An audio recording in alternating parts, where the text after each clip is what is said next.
ನಮ್ಮ ಕರ್ತವ್ಯ, ನಮ್ಮ ಸ್ವಯಂ ಸೇವೆ, ನಮ್ಮ ಕೈಲಿ ಏನು ಸಾಧ್ಯನೋ ನಾವು ಮಾಡ್ಕೊಂಡು ಹೋಗಬೇಕು. ಇತ್ತೀಚಿನ ದಿನಗಳಲ್ಲಿ ನಾವು ಆಟೋಲ್ಸ್ ಇವೆಲ್ಲ ನೋಡ್ತಾನೇ ಇದ್ದೀವಿ.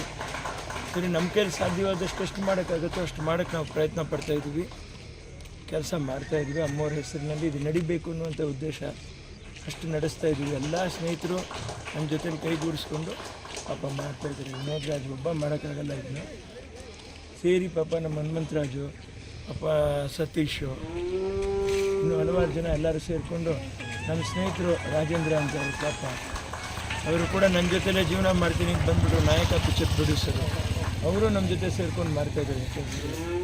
ಇದರಲ್ಲಿರುವಷ್ಟು ತೃಪ್ತಿ ಬಹುಶಃ ಬೇರೆ ಯಾವುದರಲ್ಲೂ ಬರೋದು ಇಲ್ಲ, ಸಿಗೋದು ಇಲ್ಲ ಅಷ್ಟೇ. ಯಾರನ್ನೂ ದೂಷಿಸೋಕ್ಕೋ ಇದಕ್ಕೋ ಯಾವುದಕ್ಕೂ ಇದು ಮಾಡೋದಿಲ್ಲ. ಇದು ಖಂಡಿತ ನಮ್ಮ ಕರ್ತವ್ಯ. ಆದಷ್ಟು ನಾವೆಲ್ಲರೂ ಸೇರ್ಕೊಂಡು ಸ್ವಲ್ಪ ಮಾಡಿಕೊಂಡ್ರೆ ಬಹುಶಃ ಈ ಖರ್ಚುಗಳು ಕೂಡ ಕಡಿಮೆ ಆಗೋಗುತ್ತೆ. ಆಮೇಲೆ ಜನದಟ್ಟಣೆ NH75ನಲ್ಲಿ ಈ ಶನಿವಾರ ಭಾನುವಾರ ಈ ಸೋಮವಾರ ಬಂದು ಸಿಕ್ಕಾಬಡೆ ಟ್ರಾಫಿಕ್ ಇರುತ್ತೆ.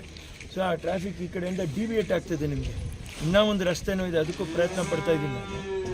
ಇದು ಮುಗಿದ ಮೇಲೆ ಆ ರಸ್ತೆನೂ ಒಂದು ಪ್ಯಾಚ್ ಮಾಡಿಬಿಟ್ರೆ ನಮಗೆ ಶನಿವಾರ ಭಾನುವಾರ ಈ ಥರ ನಮ್ಮ NH75ಇಂದ ಈ ಕಡೆಗೆ ಬಂದುಬಿಟ್ಟು ಗಾಡಿ ಡಿವಿಯೇಟ್ ಆಗುತ್ತೆ. ಈ ಕಡೆಯಿಂದ ಇಲ್ಲಿ ವಿಜಯನಗರ ಅಲ್ಲಿ ಹೋಗುವಂಥವ್ರು ಆರಾಮಾಗಿ ನೆಮ್ಮದಿಯಾಗಿ ಹೋಗ್ಬೋದು. ಕೆಲವೊಬ್ಬರು ಹೈವೇ ಇದನ್ನು ಟ್ರಾಫಿಕ್ನ ಅವಾಯ್ಡ್ ಮಾಡಿಕೊಂಡು ಈ ಕಡೆಗೆ ಹೋಗ್ಬೋದು ಅಂತ ಒಂದು ಆಪ್ಷನ್ ಆಗುತ್ತೆ. ಈ ರಸ್ತೆ ಒಳ್ಳೆ ರಸ್ತೆ ಆಗಿರೋದ್ರಿಂದ ಇದು ಏನು ತೊಂದರೆ.